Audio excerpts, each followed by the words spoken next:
Die schwedische Marke Stiga setzt weiter auf Hybrid und die Technologie nun in seiner DNA-Serie ein. Was dabei herausgekommen ist, erfahrt ihr in unserem Geblockt-Test.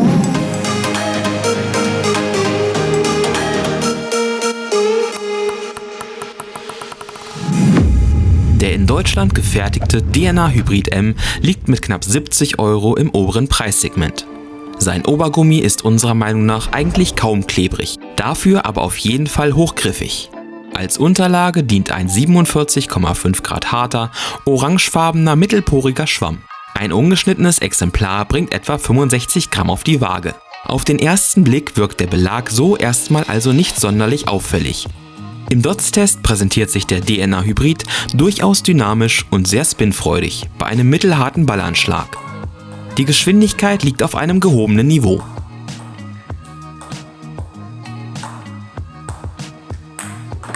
Am Tisch spielt sich der Hybrid M dann etwas härter, als man es von den knapp 48 Grad her erwarten würde. Tendenziell ist der Ballanschlag dabei sehr kompakt und direkt. Die Ballkontaktzeit aber relativ lang. Dennoch bietet der Belag eine gewisse Dynamik und auch Kontrolle, die die ganz harten Hybridbelege sicherlich nicht an den Tag legen. Dennoch können wir vorwegnehmen, dass der DNA Hybrid insgesamt eher wenig Spielspaß bietet und teilweise doch die gewisse Leichtigkeit in den Schlägen vermissen lässt. Ebenfalls vorwegnehmen können wir, dass dieses Teil an leistungsstärkere Spieler gerichtet ist. Im Einkontern ist der Belag durchaus sicher und vor allem präzise. Eher zurückhaltend zeigt sich der DNA Hybrid in der Geschwindigkeitsentwicklung, die recht linear ist. Einen sonderlichen Temposchub gibt es erst bei richtig harten Schlägen, die dann auch von einem durchaus knackigen Sound untermalt sind. Im tischnahen Blockspiel nimmt das Gummi viel Tempo aus den ankommenden Bällen. Auch hier können die Bälle sehr präzise platziert werden. Darüber hinaus sind auch wunderbar aktive Blockbälle spielbar, die sicherlich zu den Stärken des Belages zählen dürften.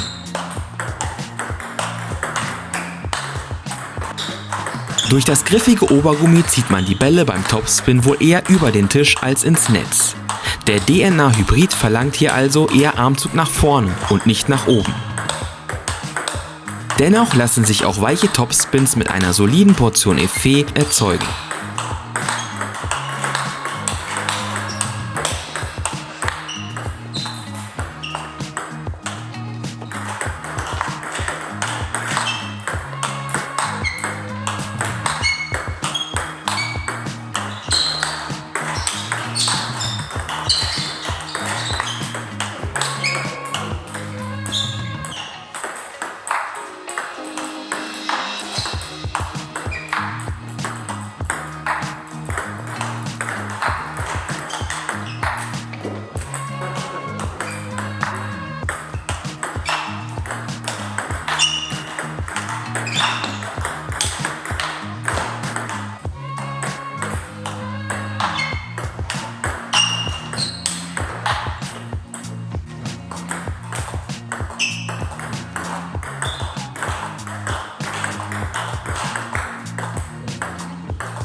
In der Halbdistanz hat der Belag auf Dauer etwas zu wenig Durchschlagskraft. Man muss hier schon ordentlich arbeiten, um druckvolle Topspins auf den Tisch zu zaubern. Tendenziell ist es bei Topspins hier auch wieder die hohe Ballflugkurve, an die man seine Schlaghaltung wohl erstmal einpassen muss.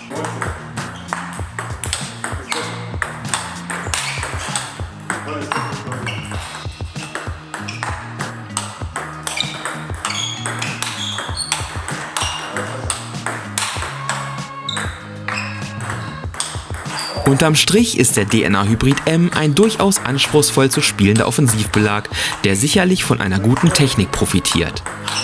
Uns persönlich hat er allerdings etwas den Spielspaß und die gewisse Leichtigkeit in den Schlägen vermissen lassen. Wenn ihr allerdings auf der Suche nach einem nicht ganz so undynamischen Hybridbelag seid und eben die spielerischen Fähigkeiten mitbringt, dann sollte euch dieser Belag mit einer guten Portion Power und Spin versorgen.